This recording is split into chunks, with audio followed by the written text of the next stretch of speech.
Welcome everybody. Good morning. Welcome to Coffee Talk, Securing Top Talent in Small Business. Today we're going to talk about hiring and retaining best practices. Again, my name's Taylor Tagg. I'm Business Services Coordinator with the Office of Business Diversity and Compliance and your host today. I'm very glad to welcome our panel here today at the Entrepreneurs Network Center to talk about a topic that's not only important for minority and women-owned businesses, but also a topic that most entrepreneurs are going to have to navigate in the coming months and even years.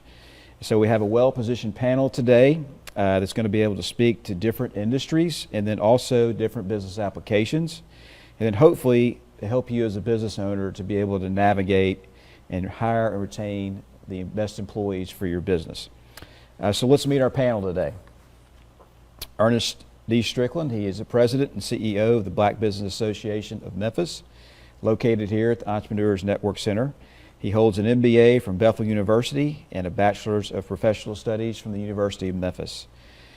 Ernest has had a multitude of successful and economic workforce development projects throughout his career, including as an architect of the Memphis Community-Wide Workforce Development Initiative Upskill 901.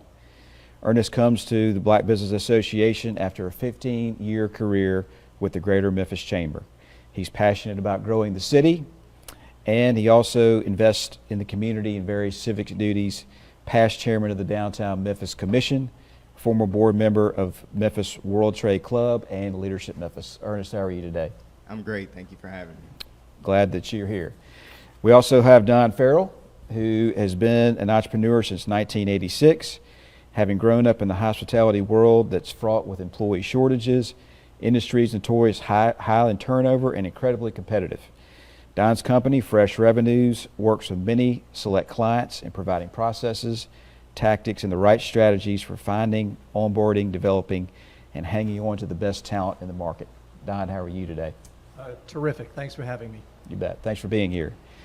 Sarita Price is a small business specialist with the Tennessee Small Business Development Center, also located here in the Entrepreneurs Network Center. She is an author, a college professor, an international board certified life coach, and an entrepreneur.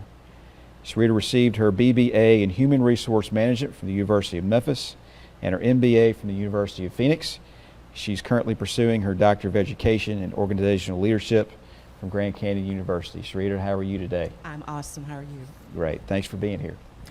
Last but not least, Stephanie Alexander helps minorities in the Memphis area to become successful business owners in the field of construction. In 2008, she accepted the role as Executive Director for MAMCA, the Memphis Area Minority Contractors Association, also located here in the Entrepreneurs Network Center. Stephanie's job consists of making sure that minority contractors are knowledgeable for law changes, career opportunities, educational development, and funding in the field of construction. Stephanie attended Clark Atlanta University and the University of Memphis, where she pursued a bachelor's degree in business management. She is currently a member of the Diversity Supply Board for Memphis Light, Gas, and Water. Stephanie, how are you today? Excellent. Thank you for having me. Thank you for being here. And I want to welcome everyone here and thank you for taking this opportunity to talk about a topic that I think is pressing with small business owners, and that is the topic of hiring and retaining employees. So just in general, and everybody's free to answer every question here, we've got plenty of time. So just in general, kind of give us a general assessment of what you're understanding out there in the marketplace in your particular industry, and what are business owners talking about when it comes to hiring and retaining people. And we want to simply just talk about what the issues are at the moment. Ladies. All right, I'll jump in the water here. Taylor mentioned I'm coming from the hospitality world. Hotels, convention centers, hard hit. Needless to say, 90% of these hotels have laid off probably close to 80-85% of their staff. So you've got an existing pool of individuals working 7 days a week without a day off for weeks on end, and their greatest opportunity, their greatest challenge is finding talent. So this is real top of mind, and this is real. and they're having challenges filling the slots. So hospitality is hurting, and they're looking for people. You know, having a workforce background, we would often survey companies to, you know, ask the question of, you know, what your pain points are as it relates to finding and retaining talent. In this environment, that answer is exaggerated for sure. I mean, it's difficult. And the elephant in the room is, you know, companies feel that, you know, they're competing with the government at this point. They feel that, you know, there's a lot of money that has flown in, found its way into the community via, you know, increased unemployment insurance and different dollars that companies feel are in competition for that particular talent. And so I think, you know, as a country, we have to figure out how to incentivize individuals, understand that, you know, these are tough times. No one has faced a pandemic before. And so you have to have, you know, extreme measures when you have extreme circumstances.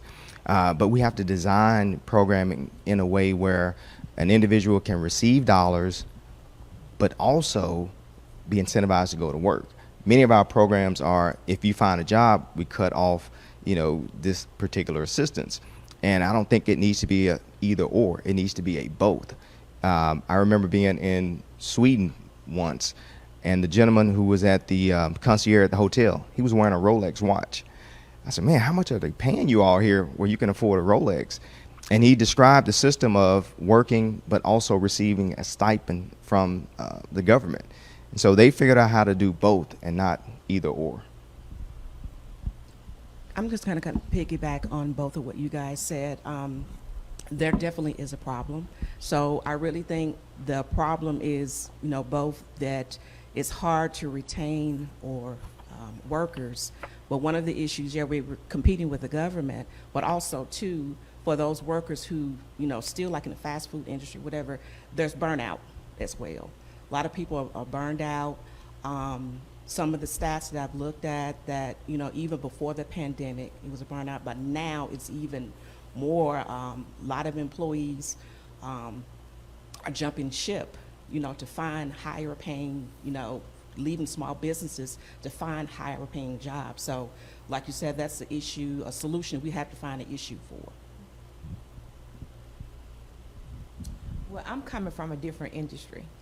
In construction, we never did stop. So even through the pandemic, we kept going. It is difficult in finding new employees because with the unemployment siphon out there, most people don't want to come to work right now. But fortunately, we were still working through the pandemic. There was a increase of projects prior to the pandemic. It kind of slowed down a little bit, but it's still on a steady pace. So we're looking good right now. We're always looking to hire more as we, you know, go back to normalcy. But as of right now, we're doing pretty good. Okay. Well, we'll talk a little bit more about construction in a little bit. I got a couple of questions for you, Stephanie, but I do want to, if you would, kind of address this, what they're calling the Great Resignation that is coming, where they say typically it could be up to 35 to 40% of workers are going to be looking for better opportunities, which probably makes the small business owner a little bit nervous when they have maybe a few employees. They could potentially be losing. So how do you see this Great Resignation taking place, and what do you any advice for the small business owner in dealing with that thing that's coming down the pipe? Well, I guess from an HR perspective, it is going to be a little frightening because according to the research of Society for Human Resource Management, they're calling a tsunami that actually is getting ready to happen. And one of the things I can, you know, a lot of the employees that are jumping ship, they're looking for better pay. They're looking for, first and foremost, they're looking for better compensation, because one of the areas of opportunities for a small business is finding the health care plan where you're not paying $700 a month just for two, you know, persons on there. So it's kind of hard for small businesses to compete with that. But one of the things that, well, a couple of things I say that small business can do, first of all, is be empathetic, be compassionate. You know, a lot of times some people work for small owners, business owners, because they want to feel that home or that family type, you know. Try to be creative to do other things to retain your employees. And one of the biggest things I think is communicating, you know, being honest. Hey, listen, I know, you know, you can go work for a Fortune 100, 500 company, but, you know, try and find ways to be creative to retain their employees. Communication, being upfront, honest, this is where we are. There are advantages to working for a small business versus a big corporation. So those are some of the key factors I think the small businesses really have to look at. Yeah, I would agree. You can use your size as a strength. You know, as it was mentioned, be more flexible. You know, create a family environment. Individuals are now looking for not only a place to work and earn an income, they're looking for meaning and purpose. And so matching and understanding the culture of your business, matching it to a cause or a purpose, and giving an individual that intrinsic motivation to come to work for you, as opposed to a larger company where they may be, you know, just a number. Also, you can be creative with your ownership structure, you know, giving individuals some type of ownership or incentive to stay with you and help you build the company that, you know, means so much to the community that it is located in. And so I agree, you have to be creative and use your size as your advantage. Sharp panel here, because I'm going to piggyback off of you guys. Having been a business owner before, it was never my goal to be the highest paying employer on the block. My goal was to be the best employer, and you nailed it. You've got to create a culture, and there's the most important word that I think I could use all day. You've got to create the right culture that lends itself to the people who work for you.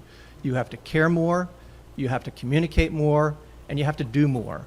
Not necessarily be the highest paying, but you better be the best employer when it comes to your culture. If you're not, then you are going to have this great drain of individuals who are looking for something else. They want to be more, they want to be at home more because they've gotten accustomed to it. So if you're flexible in your ability to let people work from home, you ought to really look at that and consider that as a permanent solution. Also, there's something called a brain drain on top of what you just mentioned, the depression. The brain drain, you're going to have employers stealing your talent, so you better nail your people down. You better get them loyal, and you better do it real fast because the competition's already calling your people. And if they've been working 7 days a week, guess what? They're real prone to take that call. So culture is the most important thing I think you can focus on as a small business owner today. I totally agree. Culture is the most important thing as of now. Once again, I'm in construction, so it's kind of hard to work from home in construction. Most of our employees that come have a skill set, and they understand that being outside the home is important. I mean, unless you're doing back office work, you're going to have to be in the field. So culture, developing something within your company that keeps everybody relaxed and calm, open doors, I think that's going to be important in the construction industry because we still have to get out. I mean, there's no way to build a building from sitting at home. It would be nice if you could, but you know that's not going to happen. So yeah, culture within the company is going to be the most important in construction. Okay, and that leads us kind of to the next question that I wanted to throw out here. And I know a lot of people are probably listening saying this is all sounds wonderful and this sounds great and I need to do these things. But what happens if I just kind of wait and ride this out for a little while? I know I may need to hire an employee or two down the road. Things are growing, things are expanding. I may need some help, but I'm just going to sit here and see what happens for a little while. Number one, will that work? And then number two, if it doesn't work, what are some of the things that small business owners can start doing right now to kind of get ahead of this curve, of the hiring curve that's happening and going to be happening? Well, I'm going to take it first on the construction side. Sure. I don't think you should wait. I don't think anyone that's in construction, small or large, should rate right now, because we're at an all-time high. I mean, there's a construction project going on every corner. It's time to get out, get into the trade schools, go ahead and start recruiting, and build your team. And if you decide to wait, I think you're going to miss out in construction, because it's like a wave. You know, you have your up moments and you have your down moments. Right now, we're at the up. I think you need to capitalize on it right now. This is the time. This is the time to get out, recruit the people that you need for your team, build a solid team. Back to the culture thing, you know, have a company that is open-minded, understand that we work in the field, that, you know, when you have a spouse or something that's working from home, then they might want to stay at home, give flex days, you know, be creative about how you run your company in construction. Yeah, I would say it's time to be creative, and really get ahead of the curve as it relates to, you know, the silver tsunami, as I've heard it. You know, what happens when baby boomers start to exit the workforce. They have institutional knowledge and this information and processes that, you know, is invaluable to a company. So getting ahead of it could look like recognizing that as baby boomers exit, they don't really need the health care. You know, there's Medicaid, Medicare type of health care. They have a you know, Social Security, so there's a supplement.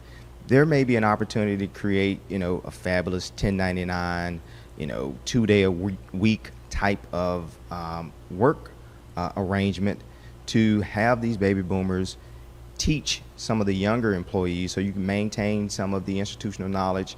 You get some of that, you know, the soft skills that come with being mature, and you're not really having to speak to some of the expensive components of hiring an individual as far as health care. And so it's just time to be creative in how you look at it. If you know, if the trend is moving left, you got to figure out, you know, as they say, how to skate where the puck is headed, not where it's already at. If you wait, you get left behind. Bottom line, that's where it's at right now. So people are looking for the best talent in the marketplace. They're going to scoop those people up. You're going to be left with what's left. You're going to get left behind. So you've got to pivot. You've got to, in our opinion, my opinion, you've got to be able to build that culture that says, I'm willing to do things like this. Even before people are hired, you're communicating with that individual on a frequent basis. Why? Because the employers I'm talking to, Taylor, are interviewing 10 people. They're bringing 2 and 3 people in to interview. They find the one they love. They make the offer. This person supposedly puts in a 2-week notice. They don't show up on day 1. And the employers are frustrated. They're like, what's wrong with people today? Well, as small businesses, you've got to pivot. You've got to be able to do things you've never done before. And that is communicate often with that individual. Not just, hey, how you doing? It's communicating useful things. Dress code, here's where you can park, here's where I'll meet you day 1, here's what your first day is going to look like. And when they show up, I mean, you're treating them like your best client. You're introducing them to people in the building, not at your leisure, at their leisure. You put up a sign that says, if they're working in cubicles like this office, you put up a sign that says new employee, and people are coming by and they're visiting when it's convenient for them, not barging in on them. Also, spending time with these folks, finding out what their passions in life are. What do they want to be when they grow up? And my recommendation is, as an employer, every single month you sit down with these individuals and you find out what it takes to have that person be the someone they want to be. So if you've got someone in construction that wants to be a fireman, help that person become a fireman, you know, because that is their passion. That's what's important to them. And do that every single month. Help them progress their career. Now, you may be sitting there saying, wait a second, if they leave and become a fireman, it's going to add to my turnover. It's the best turnover you can have. And again, the neighborhood's going to find out you've got a culture that cares, and you're going to deliver for these people. So you've got to pivot. You've got to do things you maybe have never done before to get these people to feel welcome, communicate well, and execute. Really, a combination of what everyone says, you have to pivot. You have to do something different. From a perspective of HR, where it's a small business or a large business, you have to find a way to, and you can't wait. There's no waiting. I always said in some of the training and development that you have to treat your employees are your customers. There's two types of customers. There's your external customer, the paying customer, and then you have your internal customers. I think sometimes we forget that our internal customers are just important as our external customers. Soft skills, that's what I talk about all the time. Make sure you have soft skill development programs. One thing I've noticed from a small business perspective, many times we have we hire an accountant, we hire an attorney. No one ever talks about hiring or contracting an HR specialist to help with the business needs, or, if you have issues with employee relations. Sometimes I think we forget that. So I would say, even invest in that, because you want to keep your employees. And on the average, when you hire a new employee, it takes you were talking about turnover rate, it takes you an average of 6 months to a year to recoup your cost from hiring a new employee. That can hit your bottom line if you constantly have a high turnover rate. I would like to just add to that. Look at your trade organizations. Shameless plug. For instance, the Black Business Association. Join membership type of organizations that are working with a host of companies that may be experiencing similar issues. For instance, when hiring, you may have one position available, but you interview 5 people. Well, the number 2 and 3 candidate are excellent candidates for another company. You shouldn't have to figure out how to get in touch with those individuals all over again and make them go through a similar process. If you're part of a trade organization, a membership organization where you can share, hey, you may want to take a look at this particular candidate. It's almost similar to Payless Shoe Store. They don't have a real estate department. Their strategy is they move across the street from where Walmart is. And so they let Walmart do all the work, and then they just reap the benefit. So companies have to think similarly. You don't have to do all the work. Be a part of organizations where you can receive support and network to your advantage. Okay, so yeah, that's some wonderful advice and tips. So I think there's a lot of knowledge here, so I want to get a little bit more out of you. And we've talked a lot about culture and developing a culture to retain who's there, and also establishing a culture to hire new people in. So do you have any more advice, techniques, the small business owner out there that says, well, hey, I'm not the most creative business owner. Do you have any more suggestions or ideas or thoughts around how you can create a culture to keep the people who you have there? In construction, I would suggest or recommend the open door policy. In construction, it's fast paced. Everybody's moving. Everybody has a task. Sometimes you just have to take that, that team building experience. Sitting down, talking to your employees, building a culture of a family-oriented environment. Because you have to think about, in construction, we start 6 o'clock in the morning, and we might go to 6 o'clock in the evening. So a lot of your time is spent with your colleagues, your boss, your employer. So you need to create that environment where it's friendly, and meet people where they are. Everybody doesn't come with the same skill set, the same knowledge. Learn to meet people where they are and create that environment where you're comfortable. You're comfortable in doing, that you're comfortable in being in your space. So that's the advice that I would give to construction companies, is to create that open door environment where they're freely to talk. We use a lot of subs. Our prime contractors sub out a lot of their work to other companies. Pay on time. Do the things that make a person want to be a part of your team. Just to piggyback what she says, that is vital, having that type of atmosphere. But one thing I want to add to that is seek resources. resources. We're full of resources here in Memphis. I mean, if I can just say this, I'm part of the Tennessee Small Business Development Center. That's what we do. We help entrepreneurs. Services are free. We have a plethora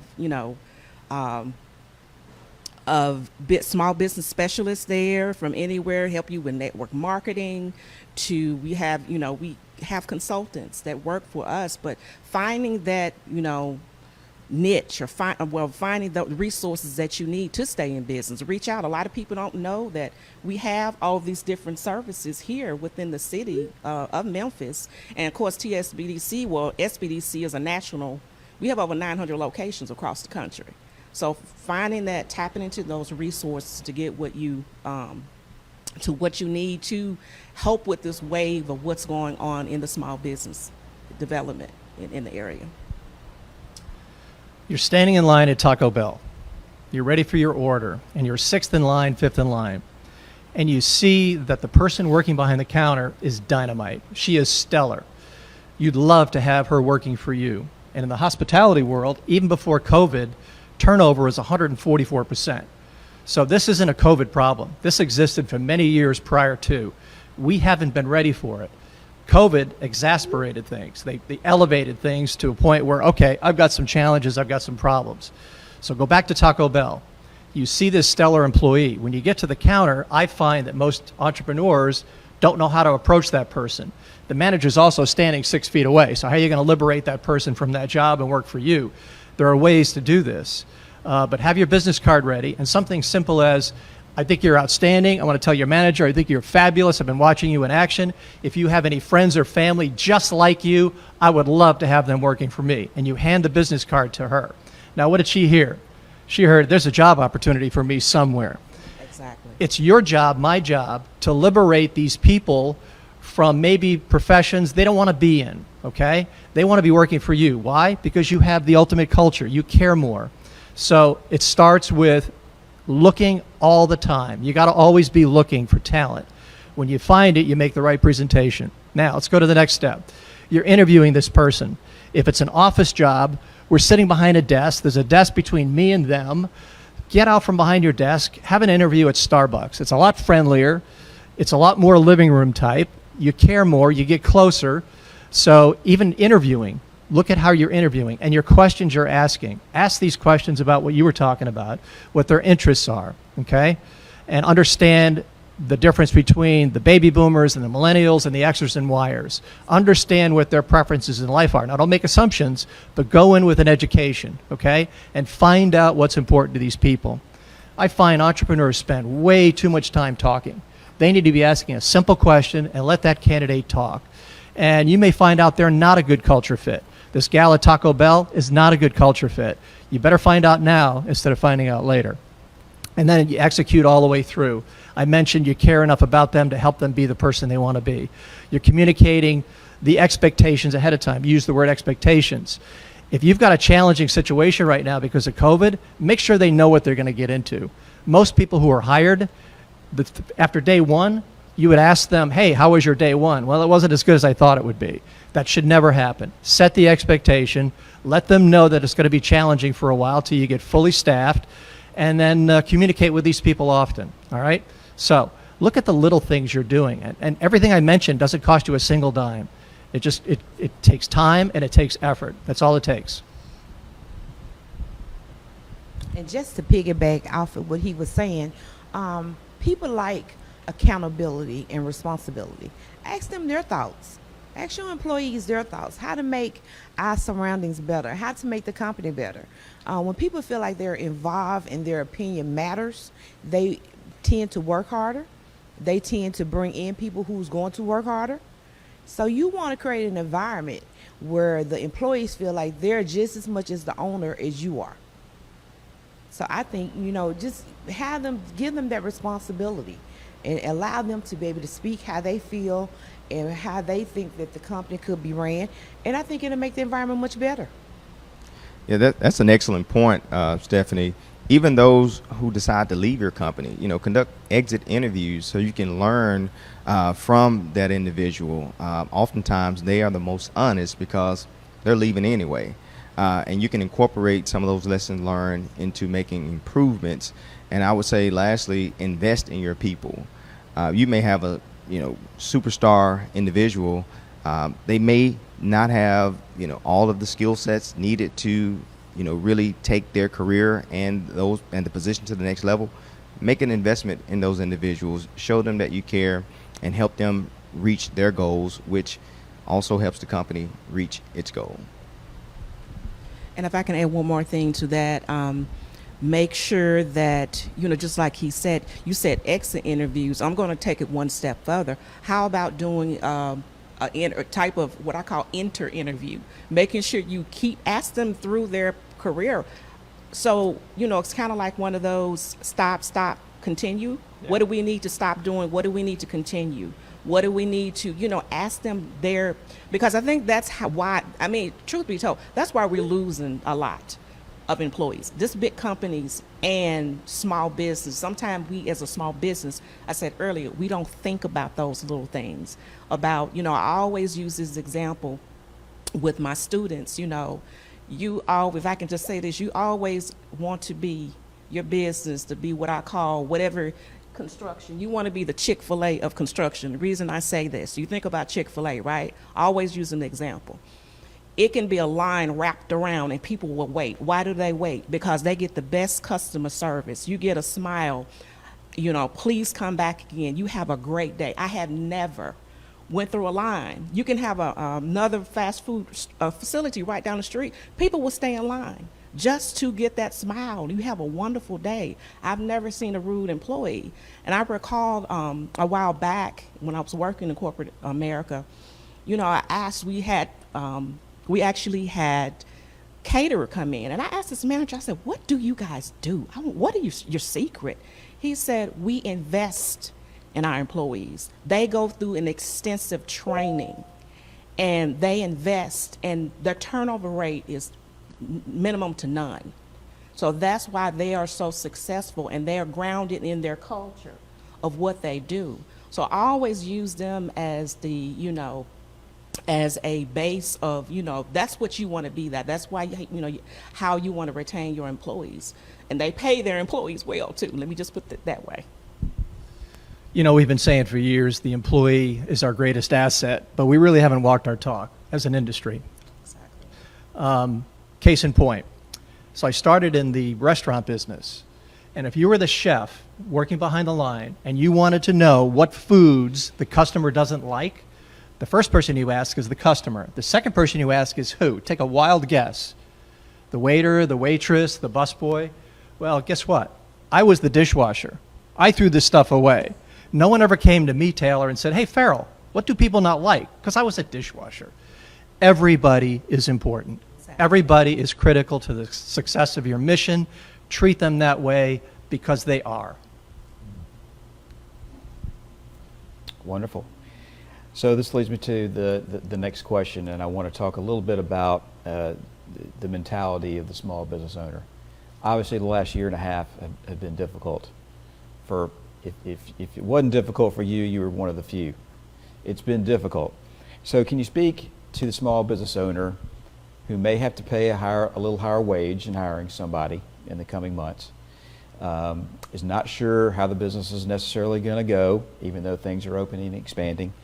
Talk a little bit about the mentality of the business owner and some tips, techniques that the business owner can ingest and take in when being confronted with hiring, expanding, maybe paying some higher wages, maybe having some higher cost expenses, but it's all part of what's coming down the pike.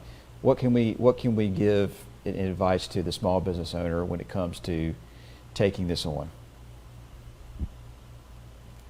I would say, look at demographics and revise your business plan, refresh your business plan, your strategy.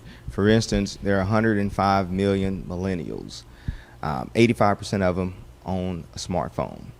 And so if you have a brick and mortar, centered type of business model, you may want to look at, how can I create a digital presence in order to attract and market to this demographic that is growing, they're sophisticated, they're using these devices.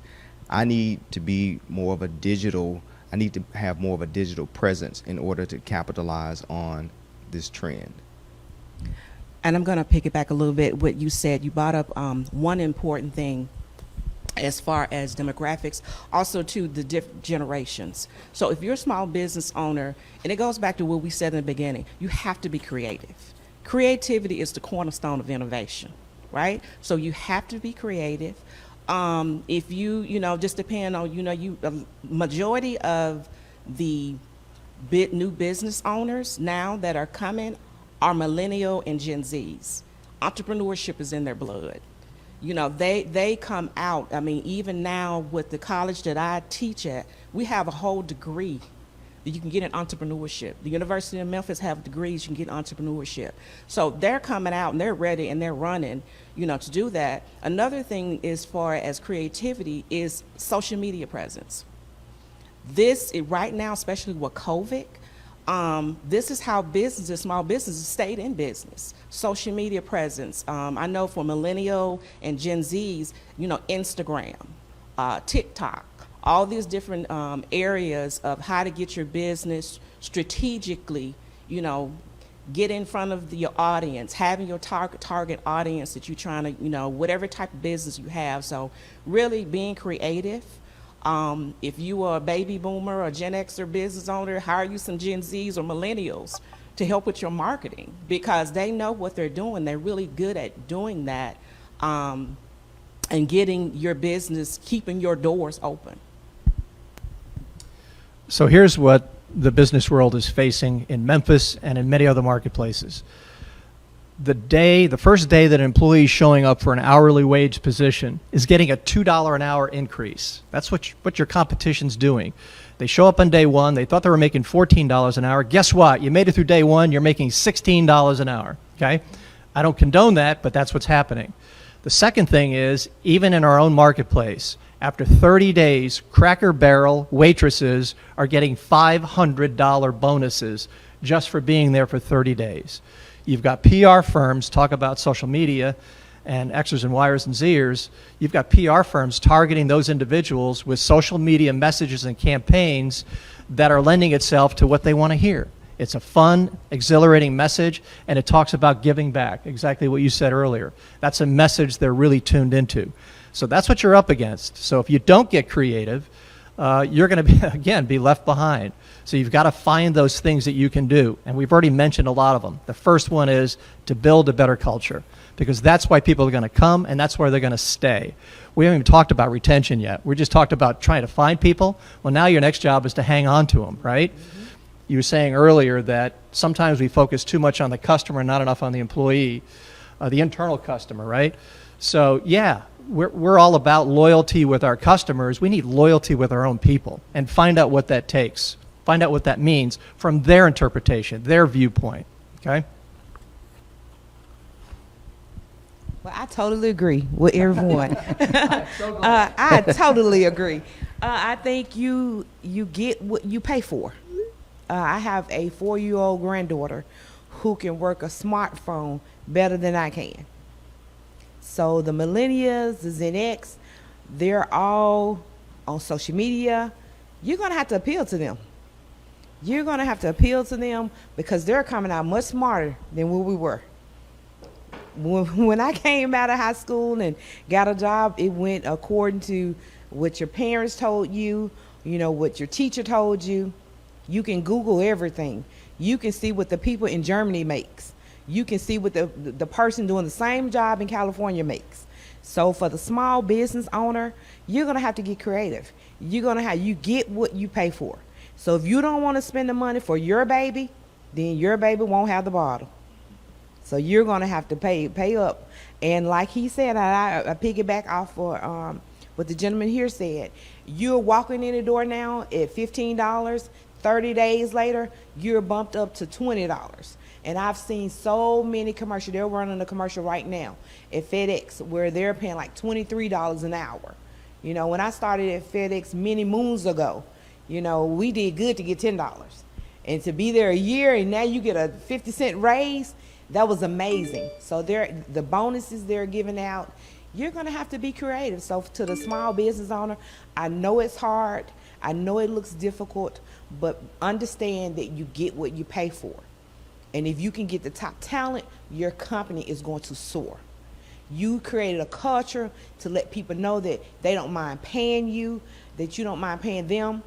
They're gonna come. You won't have to market. Your employees will market for you. Wonderful. So I'm going to ask you, I guess, for a couple of minutes to put your forecasting hats on. Is this current situation that we're seeing with hiring and retaining people, is this a temporary shift, or will there be more permanent requirements that happen because of COVID and because of the situation that we're in going forward? I'm curious to see what you think about how long this will last. Well, I think, it would be a shame for us to go through the pandemic, the disruption that we've all faced, just to go back to how things were. That would be a missed opportunity for improvement, for innovation. And so I hope things, are different for the better. I do think, as was said earlier, there's entrepreneurship runs in the veins of, younger people. And so your company should embrace that, allow for your employees to also be entrepreneurs, to treat their jobs as if it's a business, to be able to have the level of input that can be received and appreciated to the point where, along with compensation, there's an appreciation and, again, a sense of purpose with working at a particular company. So I hope things stay different. I would be disappointed if we experience all of what we've experienced: isolation, mask, temperature checks. Education has completely been disrupted. We have a large school system here, went completely virtual, took incredible innovation and resilience to pull that off. So yeah, let's not go back to how things were. Well, I think, and Ernest, great point. I think things should get better. I think this is going to be our new norm as we move forward. And I'm with Ernest. It would be a shame for us to go back, because even though the pandemic was bad, but it was good because it ruffled a lot of feathers. We had to think outside of the box, and I mean, Ernest, you was here with us. We came in to work one day and it was like, okay, we shutting down. Everybody go home. And as an organization, we're thinking like, okay, what? So it made us all think outside the box. So we had gotten content with doing our everyday, day-to-day. We knew it. We didn't, if something happened, we could think outside the box a little, for a few minutes. And then we'll bring it on back home. And we'll continue on to do what we was doing. But this pandemic took a turn for everybody, and it made everybody have to think. Small business owners had to get creative and see, if I was selling hand to hand, how do I sell online now?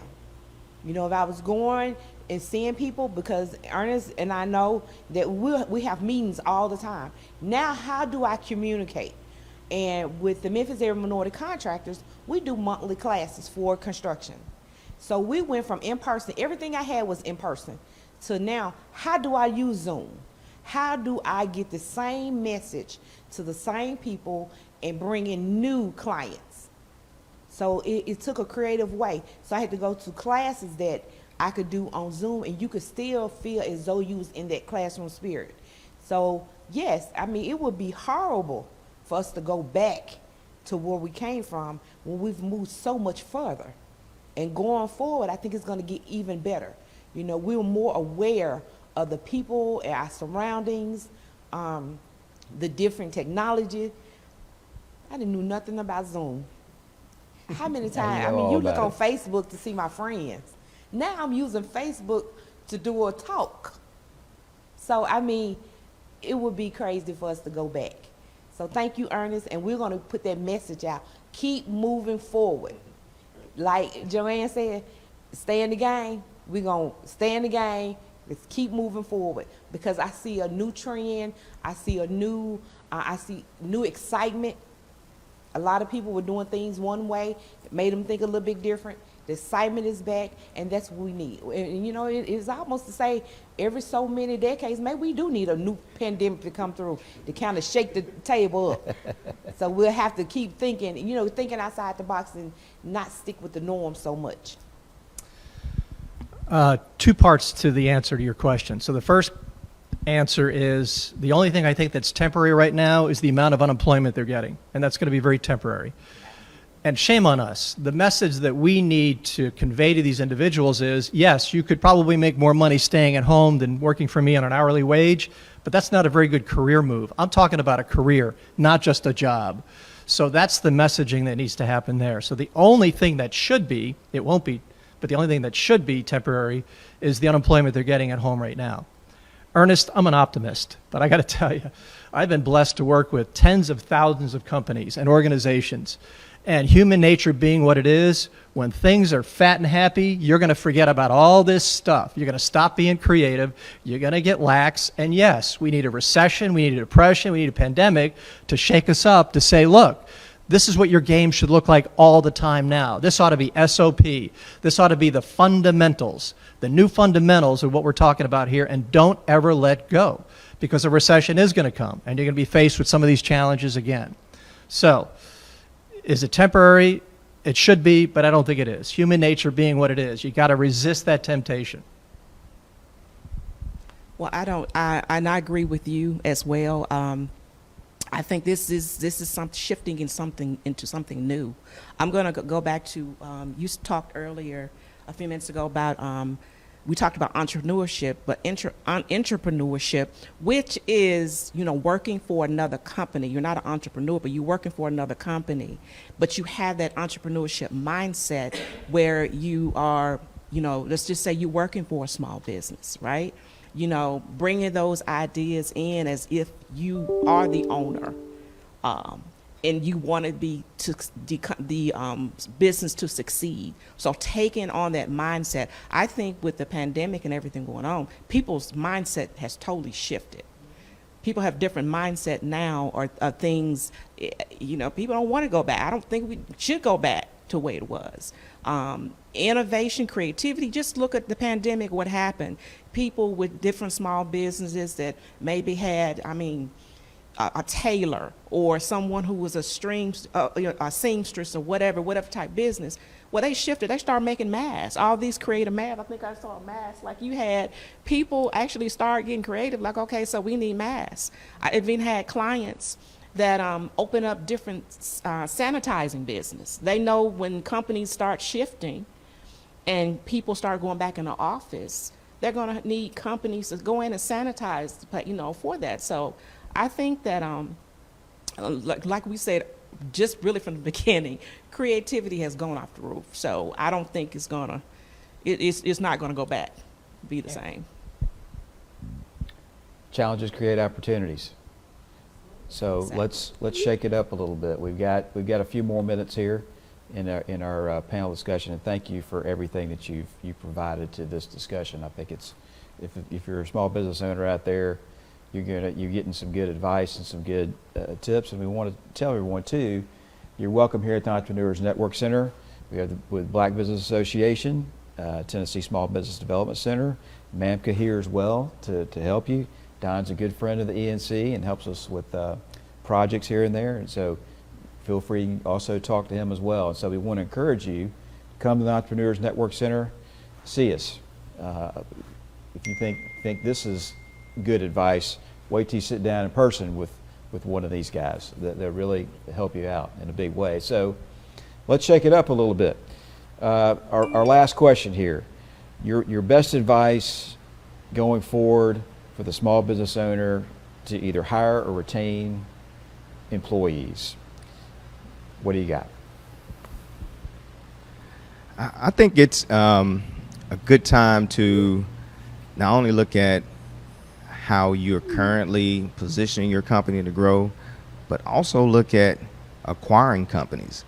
You know, because things have, you know, really been shook, there's a lot of companies that are looking to exit. And so an entrepreneur, a new business owner, now is a good time to look around to see where you could potentially acquire a company. And you acquire the assets, you acquire, you know, the employees of that particular firm.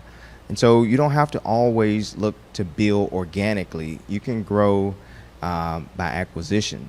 And so that's something that I think, you know, at the Black Business Association, we're heavily focused on. We have a new program called Succession Solutions, where we're doing just that. We're helping companies think through how to grow by acquisition. And in doing so, you get the benefit of those employees that have been, you know, faithful and committed at the company that you're buying. I'm going to make a suggestion, and I don't have enough time to go into all these stories, but there's a book out there called The Power of Moments by Chip and Dan Heath. And here's just one story. So there are 400 hotel options in downtown LA. You've got Ritz-Carlton, you've got Four Seasons. There's a hotel that gets better customer satisfaction scores than either of those two hotels. And it's an independent. And if you see the rooms, they're tiny. There's no pictures on the wall. The pool is tiny. It's kind of a drabby hotel. They get better scores than Ritz-Carlton and Four Seasons. Why and how? They got creative. So you're at the pool and you see a red phone. You go to the red phone, you pick it up. Someone on the other end of the phone says, "Popsicle hotline." And you say, "Yeah, I want cherry." And someone with white gloves and a tuxedo comes out on a silver tray with your free popsicle at poolside. They do that with candy, they do it with sodas, they do it with toys for the kids. That's the kind of creativity it takes to beat the Ritz-Carltons and the Four Seasons of the world. So you got to get creative, people. As a business leader, your single most important thing is to develop the culture in your people. Culture/people. Secondly, generate revenues. If you always delegated the revenue piece, my suggestion is you become the leader, bar none. Because without the revenues, you'll never have the bottom line, and the mistakes you make are going to be so more pronounced. If you make more money, then you can make mistakes. You can't afford to make mistakes if the revenues aren't there. So culture/people and revenue generation, the other stuff will fall in line. And I'm going to piggyback exactly what you said. That is, it has to be a balance, right? So it has to be a balance of like you said, culture, investing in your employees. You can do all of this and still, you know, I know you have to keep in consideration revenue because that's what you're in business for, to make money, right? But there has to be a balance. And I think with this pandemic now, you know, the key word I'm hearing this whole discussion is creativity. You got to be creative, and having that balance of, you know, getting your employees, retaining employees, come up with strategies, and most important, involve your employees in the decision making, because they'll be more loyal. You know, you don't find a lot of loyal employees like you used to, right? Because now the turnover rate, if you find someone to stay at a job more than 5 years, that's a big deal. So, you know, being creative, having that balance, engaging your employees within the business so they feel like they are part of the business. They're making a difference in the business, and I guarantee you their revenue, you'll get the revenue you need. Okay, so to all my construction companies, contractor companies, breathe. Stop and just breathe. And the reason why, because we have been going through this pandemic. A lot of companies, a lot of industries were able to shut down, regroup. We have not. So just breathe. Best advice I can give you, just breathe. This is the time that you want to take out your business plan. Look at your business plan. And as we always talk, it's not always for capital gain. Sometimes it's the roadmap to our success. Take a look at our business plan and let's see how we can be more creative.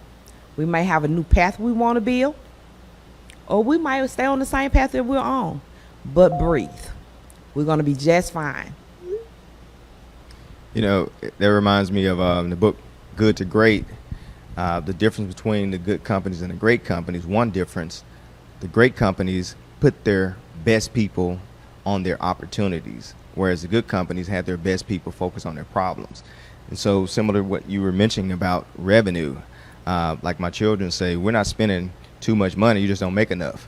And so if you make more money, you can do more things and focus on those opportunities. You can cut, but at some point you keep cutting and cutting, you're gonna hit bone. So focus on revenue, focus on opportunities, and make sure that really is your dominant slot of time allocation, as opposed to focusing on the problems and the expense side of the house. So I get to work with all kinds of sizes of organizations. Let's say it's 3, 13, 30, doesn't matter the number. I'll walk in, Taylor, and I'll say, okay, who's in sales here? What's the answer I must always get? That's not what I get. What I get is Sally. That's it. And if you go to anybody else in that business and say, are you in sales? Oh, no, I'm not in sales. No, I hate that. So everyone needs to be in sales, and I could speak a week on how to do that, but take a look at every single individual that works with you and for you. They need to be in sales, all right? They're selling whether they know it or not. Selling either good or selling bad, but they're selling. And I'm gonna pick up what you said. A lot of people don't think that they get that. Oh, I'm not in sales. So when you're going to an interview, what are you doing? Yeah, you're selling yourself. Exactly. I was like, yeah, you're in sales all day long, whether or not you believe it. You're trying to get someone to, whatever it may be. So I think sometimes we have the misconception of what sales really is. Any final thoughts?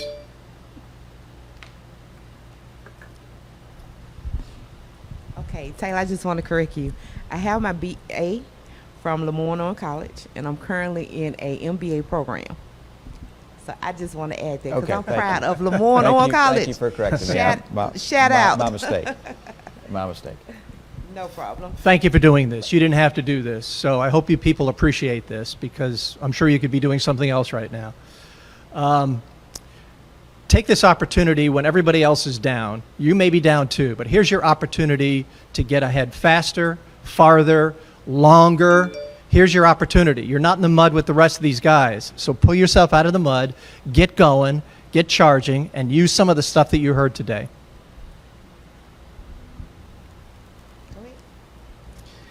Memphis is a town that is not only about startups and startup companies. We've started up industries. And so innovation is in our DNA. Let's use that innovation to create the city that we all want to have. Amen. At the end of the day, just breathe. Good advice. Good advice from Stephanie. Thank you all. And I think a consensus that we can take here is it's a time as a small business owner to be creative and to take action. And of course, these guys are always here to help you. Come down to the Entrepreneurs Network Center and see us. We'll be happy to talk some of this stuff out with you. And so I want to thank Ernest, Don, Sarita, and Stephanie for joining us today here at the Office of Business Diversity and Compliance. And we'll see you next time for our next coffee talk. Thanks, everyone.